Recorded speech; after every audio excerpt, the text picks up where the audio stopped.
Hey everyone, hope you had a fantastic start to your week. Mine was okay. Just okay.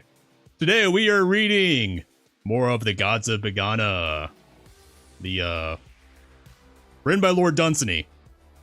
We are starting about halfway through this with the Revolt of the Home Gods. So let's hop on over. Alright. Got my reading glasses on. Got a new prescription pair from my mama. Love towel mama. Alright. So this last Monday we read a fair chunk of this, more than I expected actually. This is Lord Dunsany's fictional mythos about a creation story and the gods that created the world.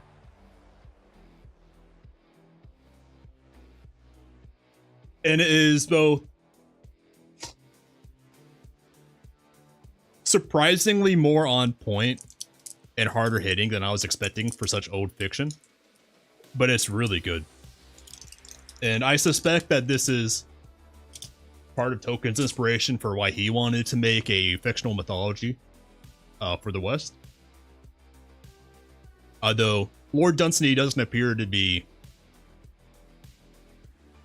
as interested as Tolkien was in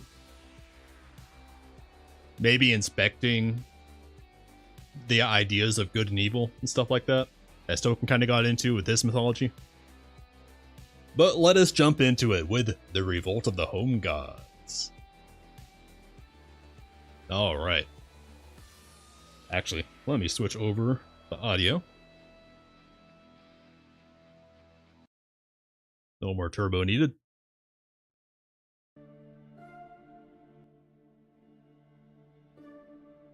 And check my audio mix. Okay, that's looking pretty good. Alright. The Revolt of the Home Gods. There may be 3 broad rivers of the plain, born before memory or fable, whose mothers are 3 gray peaks, and whose father was the storm. Their names be Ames, Zanies, and Sagastrion. One of those is not like the other. Maybe Sagastrion was adopted. Or the accident. And Amy's is the joy of lowing herds. Lowing herds. Lowing? Does this mean like lowland herds? I don't know what that means. And Zanies hath bowed his neck to the yoke of man, and carries the timber from the forest far up below the mountain. And Sagastrion sings old songs to shepherd boys, singing of his childhood in a lone ravine, and of how he once sprang down the mountainsides and far away into the plain to see the world, and of how one day, at last, he will find the sea.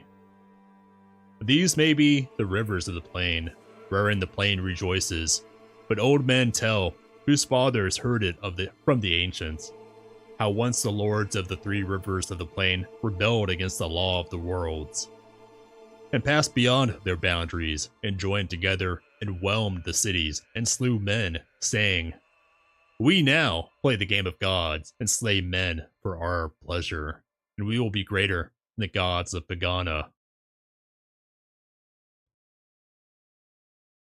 Different home gods than we met before. And all the plain was flooded to the hills, and Amy's, Zanies, and Sagastrion sat upon the mountains, and spread their hands over the rivers that rebelled by their command. But the prayer of man, going upward, found Pegana, and cried in the ear of the gods, "There be 3 home gods, who slay us for their pleasure, and say that they be mightier than Pegana's gods, and play their game with men."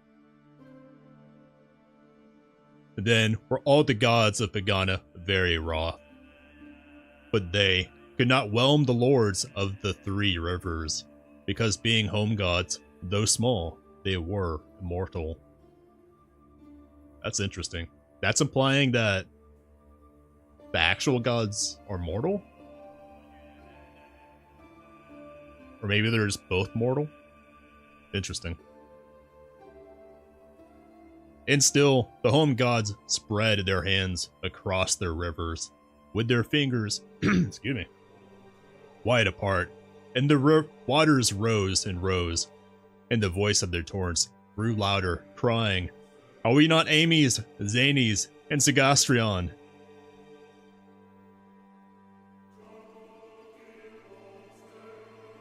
Then Mung, who is the bringer of death, if I remember it, the jumpscare artist, went down into a waste of Afrik, and came upon the drought of Umbul, as he sat in the desert upon iron rocks, clawing with miserly grasp at the bones of men and breathing hot. And Mung stood before him as his dry sides heaved, and ever they sank his hot breath, blasted dry sticks and bones. Then Mung said, "Friend of Mung, go thou and grin before the faces of Amy's, Zany's, and Sagastrion, till they see whether it be wise to rebel against the gods of Pegana." And Umbul answered, "I am the beast of Mung." And Umbul came and crouched upon a hill, upon the other side of the waters, and grinned across them at the rebellious home gods. And whenever Amy's, Zany's, and Sagastrion stretched out their hands over their rivers, they saw before their faces the grinning of Umbul. And because the grinning was like death in a hot and hideous land, therefore they turned away and spread their hands no more over their rivers, and the waters sank and sank.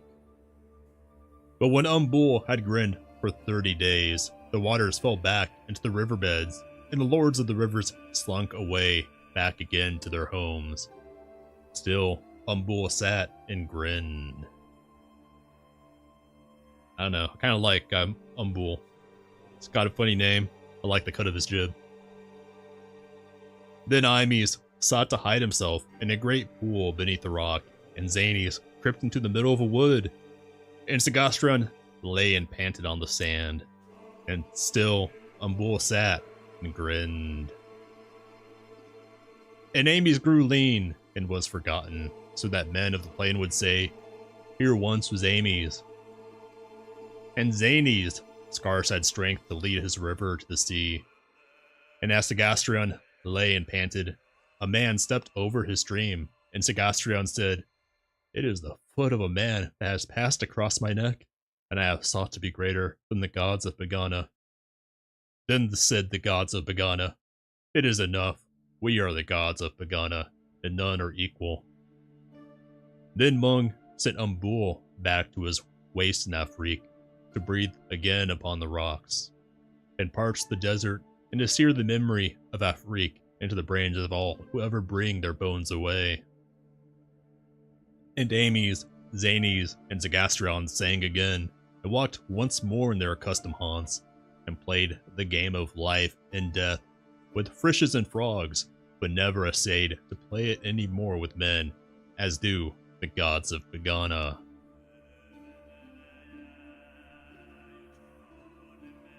I like that one.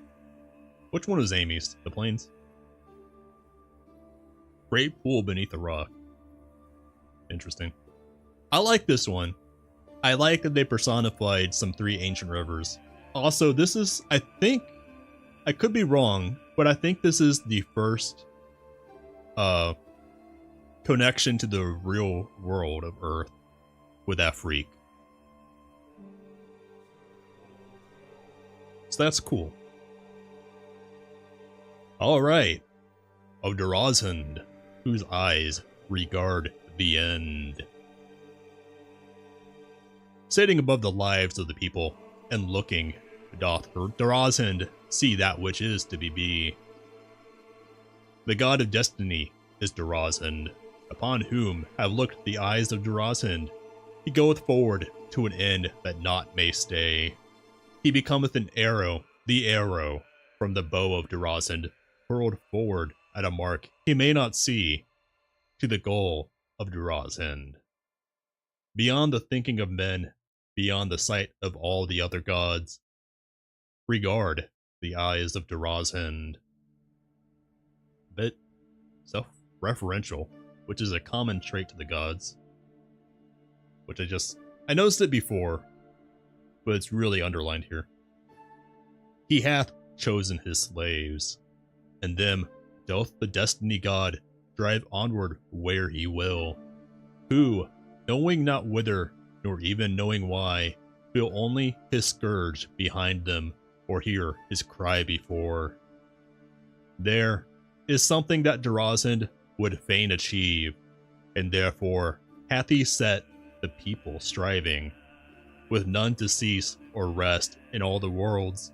But the gods of Pegana, speaking to the gods, say, what is it that Durazend would fain achieve? It hath been written and said that not only the destinies of men are the care of Durazend, but that even the gods of Pegana be not unconcerned by his will. All the gods of Pegana have felt a fear, for they have seen a look in the eyes of Durazend that regardeth beyond the gods. The reason and purpose of the worlds is that there should be life upon the worlds, and life is the instrument of Durazend wherewith he would achieve his end. Therefore the worlds go on, and the rivers run to the sea, and life ariseth and flieth, even in all the worlds. And the gods of Pegana do the work of the gods, and all for Durazend. But when the end of Durazend hath been achieved, there will be no longer of life upon the worlds, nor any more a game for the small gods to play. Then will Kib tiptoe gently across Pegana to the resting place in the highest Pegana of Mana Yud Sushai. He's the ultimate creator deity, and he's sleeping, but when he wakes up, everything will become naught. The highest Pegana of Mana Yud Sushai, and touching reverently his hand, the hand that wrought the gods, say, Mana Yud Sushai, thou hast rested long. And Mana Yud Sushai shall say, not so, for I have rested for but 50 aeons of the gods, each of them scarce more than 10 million mortal years of the worlds that ye have made. So an aeon is 10 million years, so 500 million years? Half a billion? Is 50 aeons. Okay. That's a long time. That's suitably a long time. How long ago was the Earth made? When did the solar system form? When did the solar system form?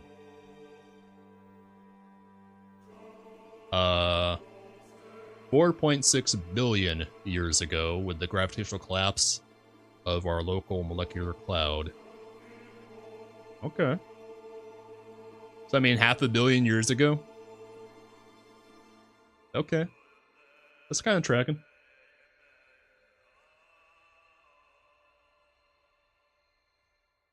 Interesting connection there.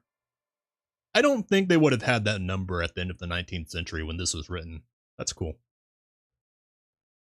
And then shall the gods be afraid when they find that Mana knoweth that they have made worlds while he rested, and they shall answer, Nay, but the worlds came all of themselves. Then Mana Yud Sushai, as one who would have done with an irksome matter, will lightly wave his hand, the hand that wrought the gods, and there shall be gods no more. When there shall be 3 moons towards the north above the star of the abiding, 3 moons that neither wax nor wane, will regard towards the north. Or when the comet ceaseth, the Invisalign braces got me there, ceaseth from his seeking, and stands still, not any longer moving among the worlds, but tarrying as one who rests after the end of the search. Then shall arise from resting, because it is the end, the greater one, who rested of old time, even Mana Yud Sushai. Then shall the times that were be times no more, and it may be that the old dead days shall return from beyond the rim, and we who have wept for them shall see those days again, as one who, returning from long travels to his home, comes suddenly on dear, remembered things. For none shall know of Mana who hath rested for so long, whether he be a harsh or merciful God. It may be that he shall have mercy, and that these things shall be. Half of that wasn't even about Durazend. But at the beginning of this Destiny, I forget the other half. Destiny was set in contradiction to one of the other, and none of the gods know which one had more pull on free will. None of the gods knew for sure which personification had more pull in the universe of this world. Whether that was destiny or free will, or maybe they called it fate. But this is the first that they've called destiny or fate with a name and called it an actual god. But even then, Durazend isn't very much like the other gods anyways. He's almost more like an extension of Mana Yud Sushai. Or just a force of nature, as it were. A nature above nature, because he was still created by Mana Yud Sushai. Which means all the gods are the dream of Mana Yud Sushai as he sleeps. Okay. The Eye in the Waste. There lie 7 deserts beyond Budrahan, which is the city of the caravan's end. None goeth beyond. In the first desert lie the tracks of mighty travelers outward from Budrahan, and some returning.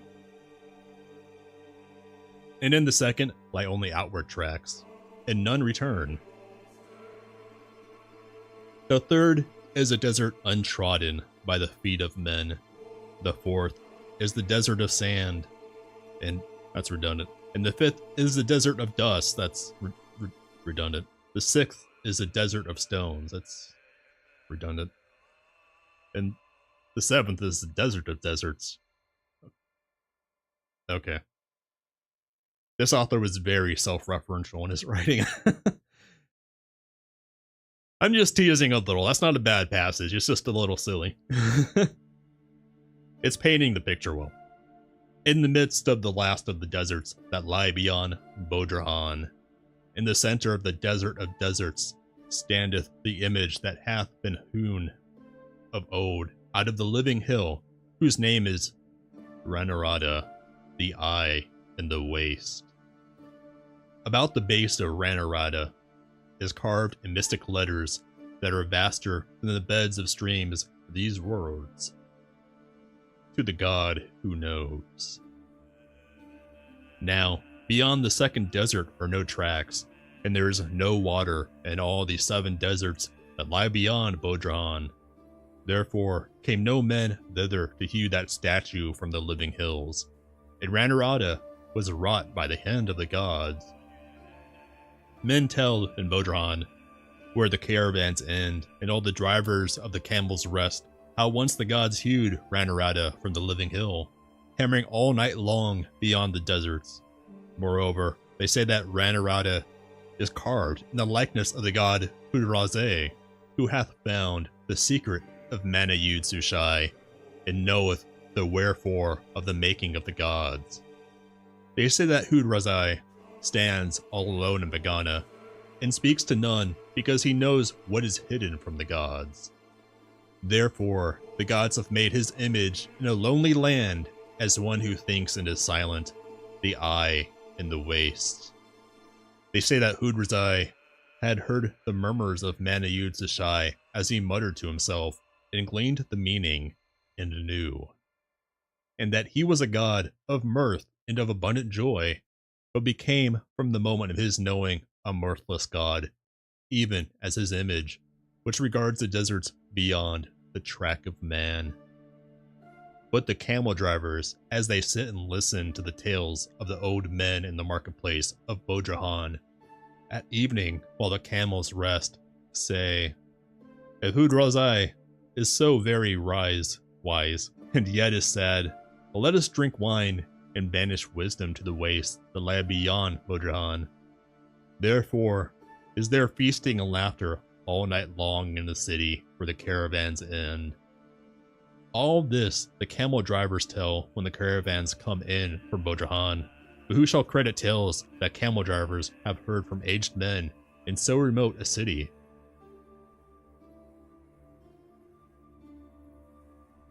That was cool. That might be the coolest one so far. I really love how each story is just slowly and subtly layering upon all the others. But what I really like about this story is how it mirrors that the gods veiled knowledge from man to keep it secret. That God's secrets of the gods secret. But Manayud Sushai appears to have done the same thing to the gods. So in the same way that man may learn the secrets of the gods, there is a god who's learned the secret of the creator deity. So, I wonder if this is an old-timey reference to, I think it's a biblical passage that's about, as beloved, so below. That could be the case, I'm not sure.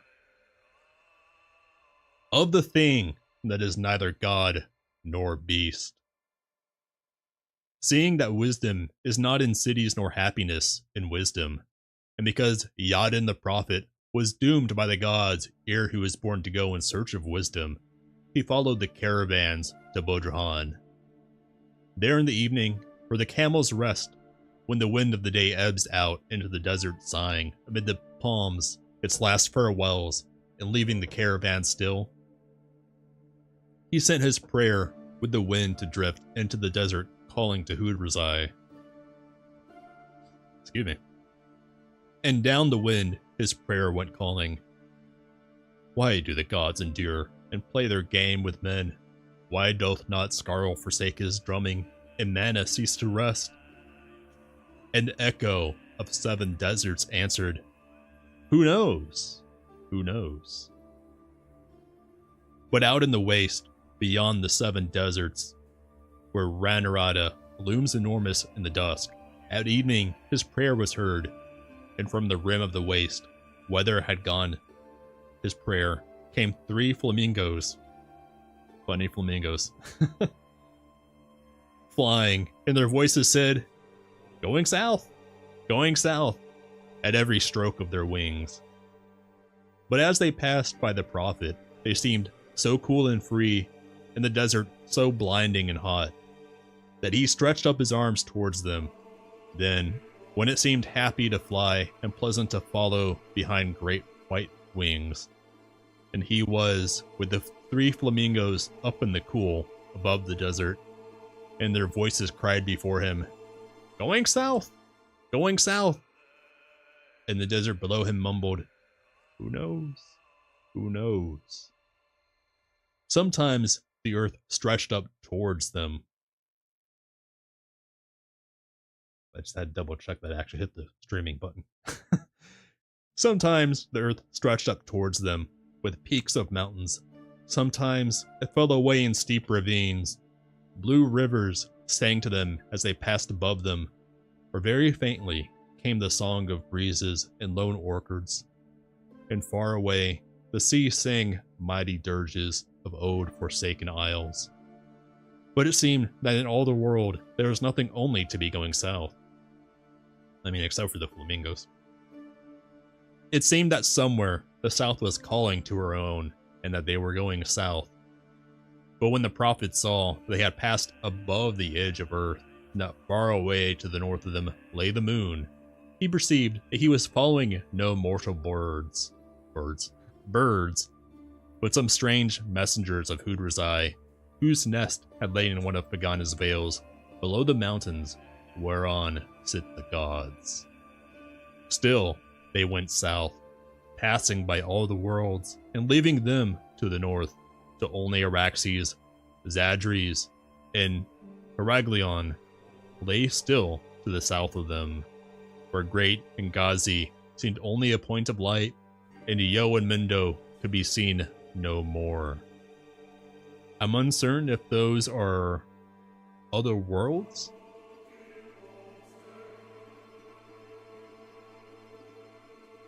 Or distant stars? Maybe we'll see those names again, but I don't think we've heard them before.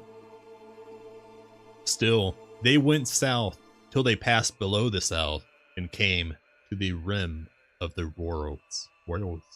Worlds. Goddamn braces. I got 3 more weeks with the braces, and then I'm free. My fangs are free. There is neither south, nor east, nor west, but only north and beyond. There is only north of it, where lie the worlds, and beyond it, where lies the silence. In the rim is a mass of rocks that were never used by the gods when they made the worlds, and on it sat Trogul. Trogul is the thing that is neither god nor beast, who neither howls nor breathes, and it turns over the leaves of a great book, black and white forever until the end. And all that is to be written in the book is also all that was. And it turneth a black page. When it turneth a black page, it is night, and when it turneth a white page, it is day. Because it is written that there are gods, there are gods. Also, there is writing about thee and me until the page where our names no more are written. Then, as the prophet watched it, Trogul turned a page, a black one, and night was over, and day shone on the worlds. Trogul is the thing that men in many countries have called by many names. It is the thing that sits behind the gods, whose book is the scheme of things. But when Yadin saw that old remembered days were hidden away with the part that it had turned, and knew that upon whose name is written no more, the last page had turned forever 1,000 pages back. Then did he utter his prayer in the fact of Trogul, who only turns the pages and never answers prayer. He prayed in the face of Trogul, only turn back thy pages to the name of one which is writ no more. And far away upon a place named Earth shall rise the prayers of a little people that acclaim the name of Trogul. For there is indeed far off a place called Earth, where men shall pray to Trogul. Then spake Trogul, who turns the pages and never answers prayer, and his voice was like the murmurs of the waste at night when echoes have been lost. The whirlwind of the south should tug with his claws at a page that hath been turned yet, shall he not be able to ever turn it back. Then, because of words in the book that said it should be so, Yadin found himself lying in the desert where one gave him water, and afterwards carried him on a camel into Bodraan.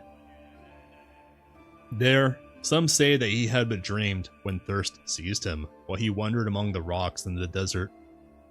But certain aged men of Bodrahan say that indeed there sitteth somewhere a thing that is called Trogul, that is neither god nor beast, that turneth the leaves of a book black and white, until he comes to the words Maidun Izhan, which means the end forever.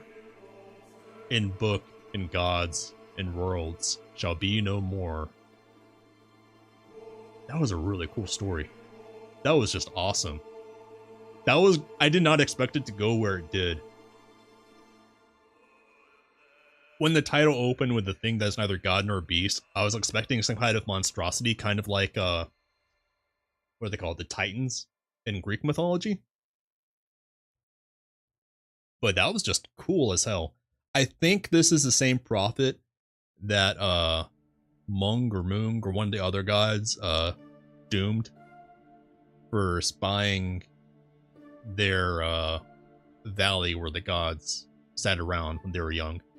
I think that's the same prophet. Yonath. Who's that? Yadin the prophet. Yonath. Maybe the other prophet was just starting with a Y too. Okay.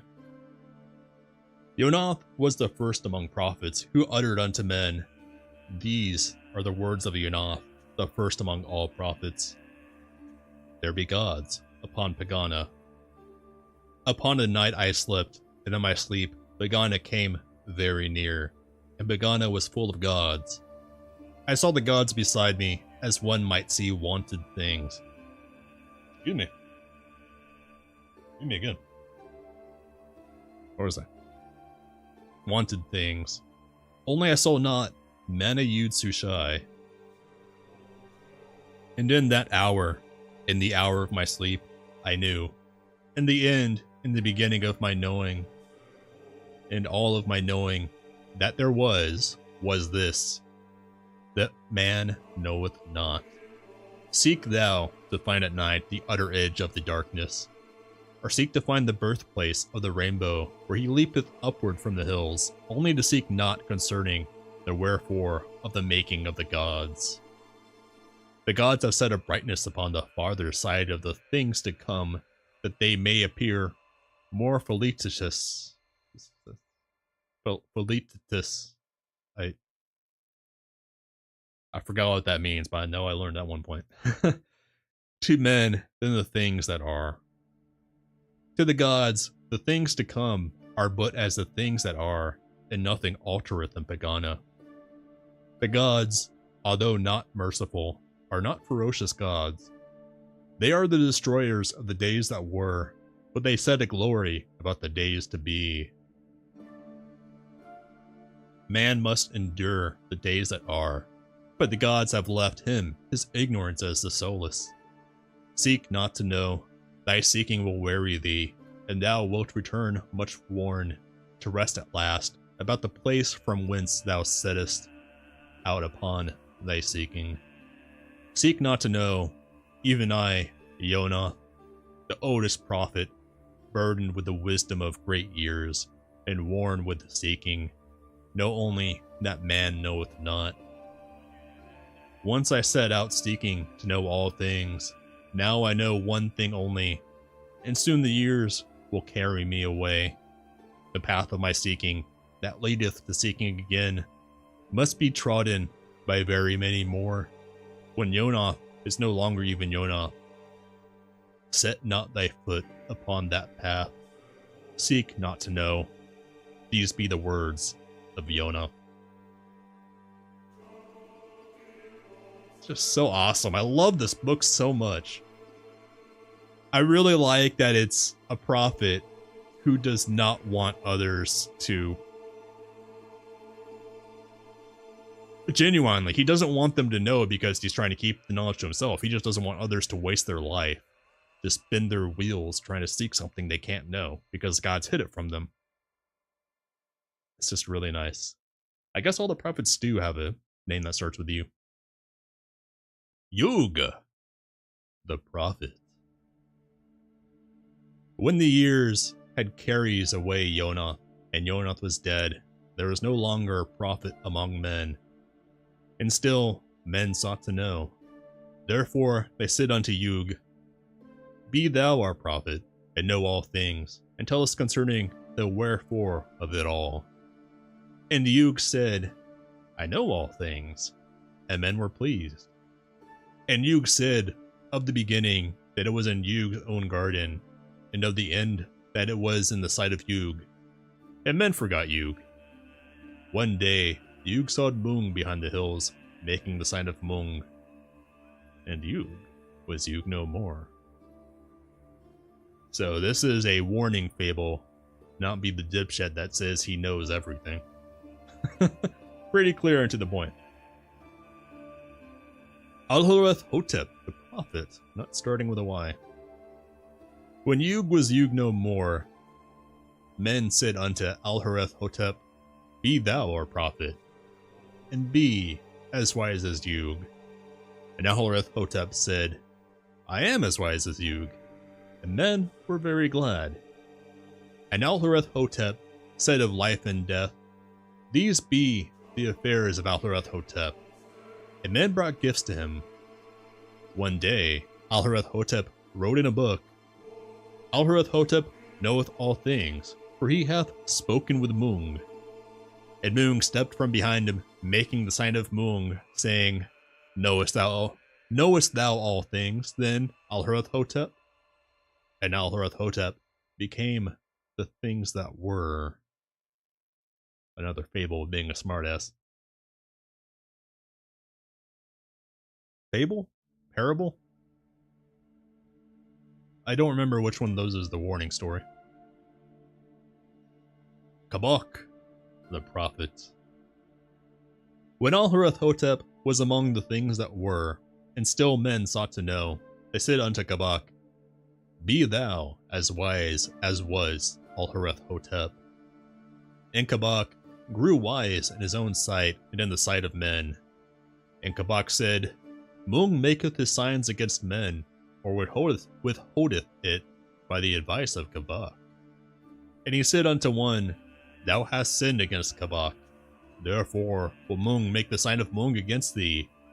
And to another, Thou hast brought Kabak gifts, therefore shall Mung forbear to make against thee the sign of Mung. One night, as Kabak fattened upon the gifts that men had brought him, he heard the tread of Mung treading in the garden of Kabak about his house at night. And because the night was very still, it seemed most evil to Kabak that Mung should be treading in his garden without the advice of Kabak about his house at night.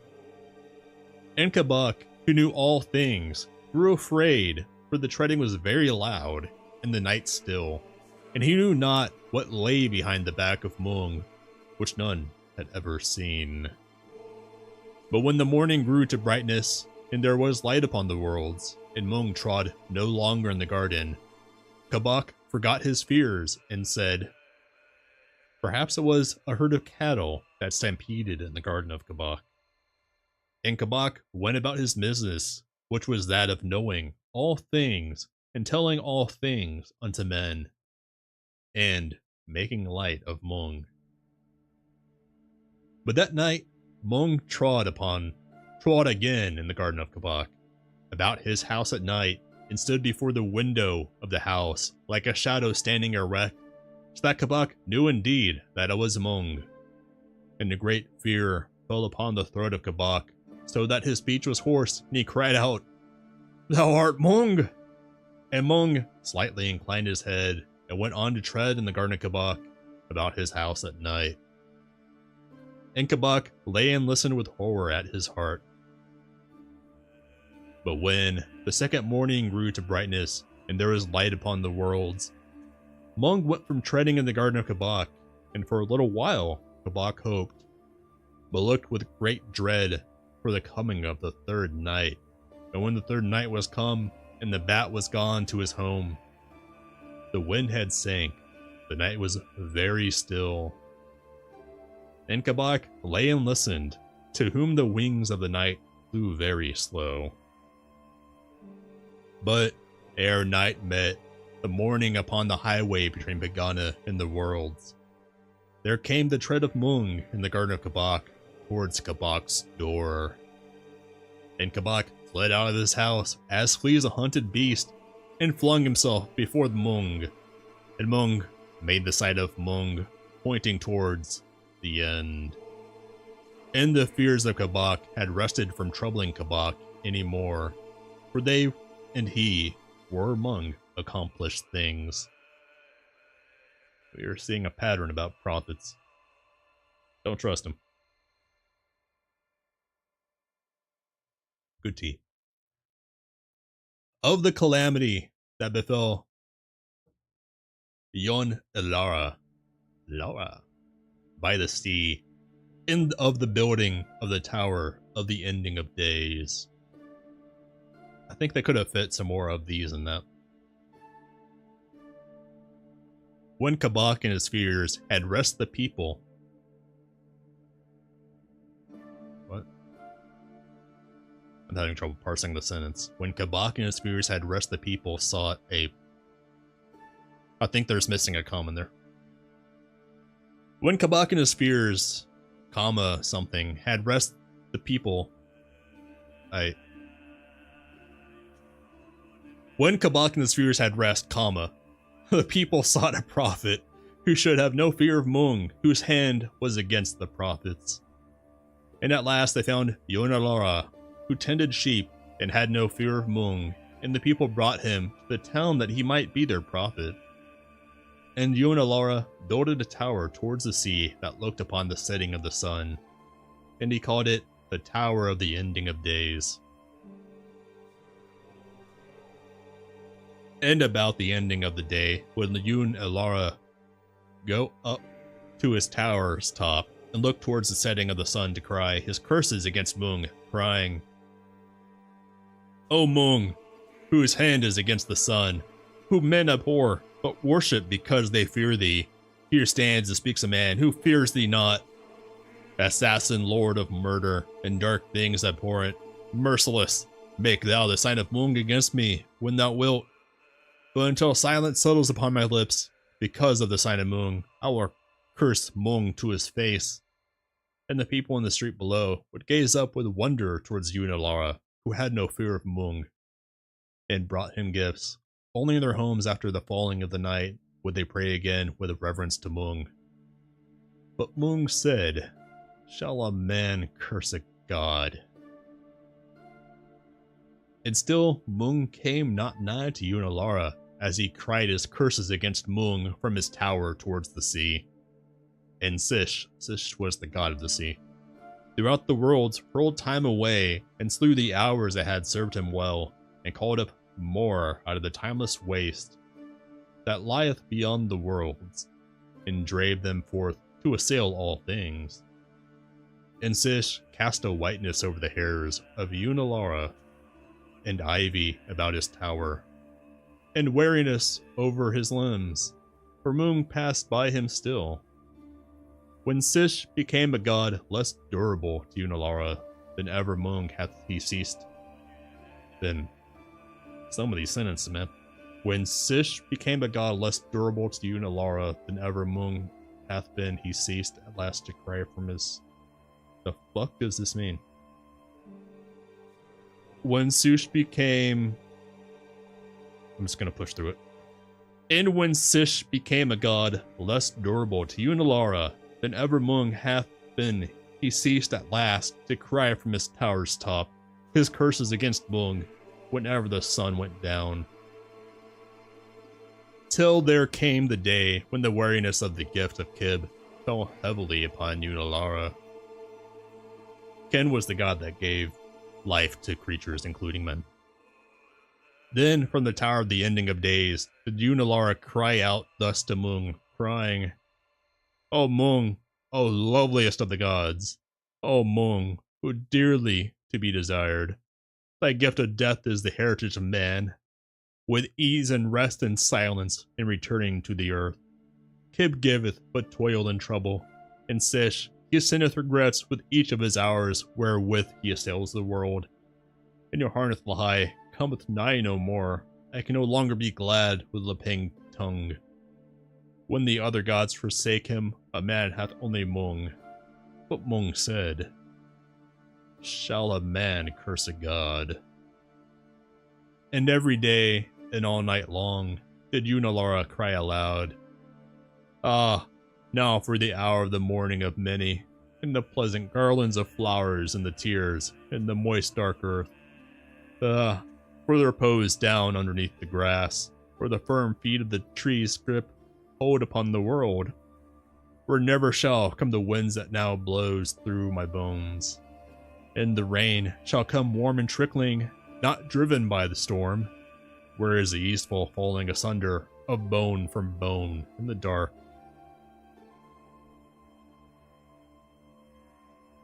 Long-ass compound sentences. Thus prayed Yonalara, who had cursed in his folly and youth, while never heeded never heeded Mung. Still, from a heap of bones that are Yonalara still, lying about the ruined base of the tower that once he builded, goes up a shrill voice, with the wind crying out for the mercy of Mung, if any such there be. I keep saying I like that, but I really like that. That was some really good character building for Mung. And I also, again, did not expect that to go the way it did. That was a really good lesson in humility and appreciation of death in this fiction. Maybe in real life too. Of how the gods whelmed Sidith. Not overwhelmed, just whelmed. There was dole in the valley of Sidith. For 3 years there had been pestilence, and in the last of the 3, a famine. Moreover, there is imminence of war.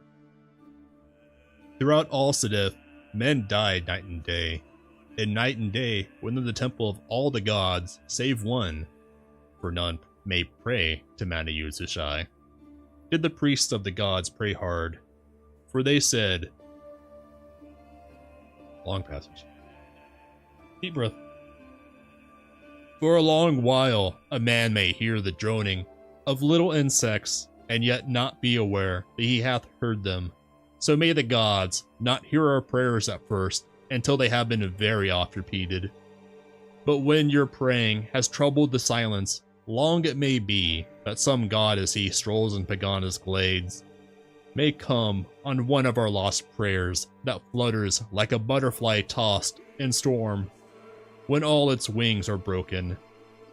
Then, if the gods be merciful, they may ease our fears in Sidith, or else they may crush us, being petulant gods. And so we shall see trouble in Sidith no longer, with its pestilence and dearth and fears of war. Deep breath. Got through it. But in the 4th year of the pestilence, and in the 2nd year of famine, and while still there was imminence of war, came all the people of Sidith to the door of the temple of all the gods save one, where none may enter but the priests, and only leave gifts and go. And there the people cried out, O high prophet of all the gods, save one, priest of Kib, priest of Sish, and priest of Mung, teller of the mysteries of Dorozhand, receiver of gifts of the people, and lord of prayer. What doest thou within the temple of all gods save one? And Arb Renhadith, who was the high prophet, answered, I pray for all the people. Random tangent. I like the name of the temple of all the gods is all the gods save one. I like that there's that continuity. That even man is aware that Mana-Yud-Sushai is asleep and is the end.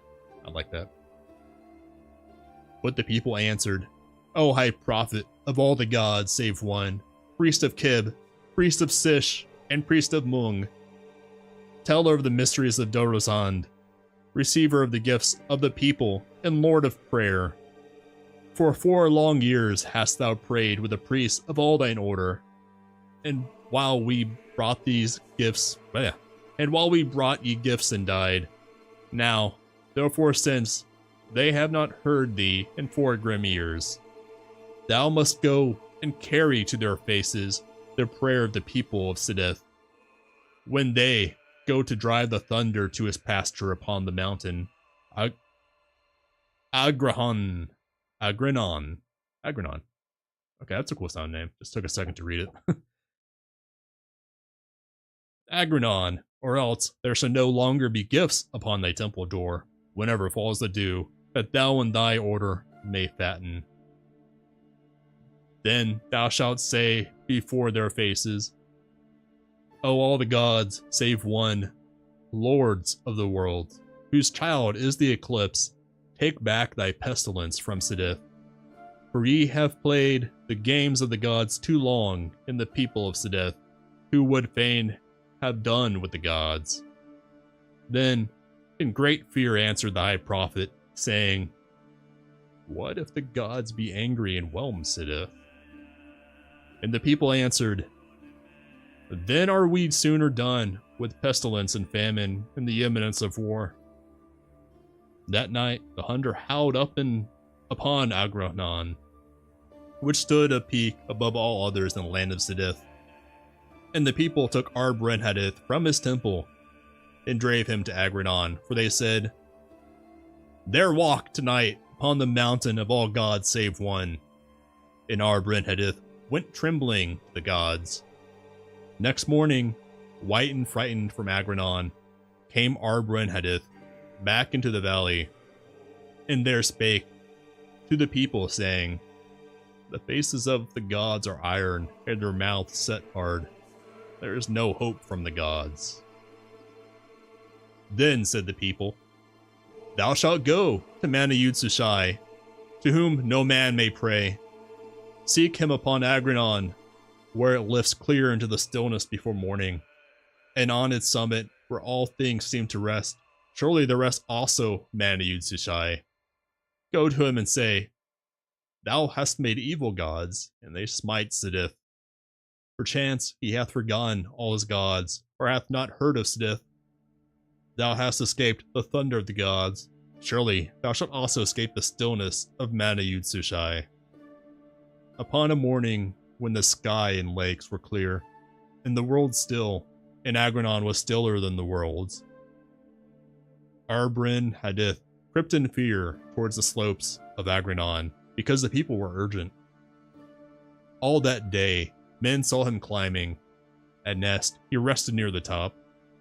But ere the morning of the day that followed, such as rose early saw him in the silence, a speck against the blue, stretch up his arms upon the summit to Mana-Yud-Sushai.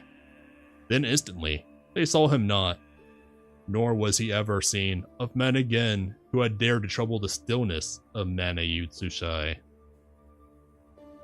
Such as now speak of Sidith tell of a fierce and potent tribe that smote away a people in a valley enfeebled by pestilence, where stood a temple to all the gods save one, in which was no high priest.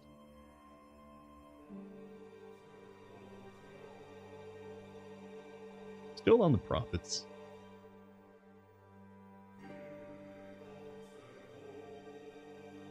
I happen to think about this one a little.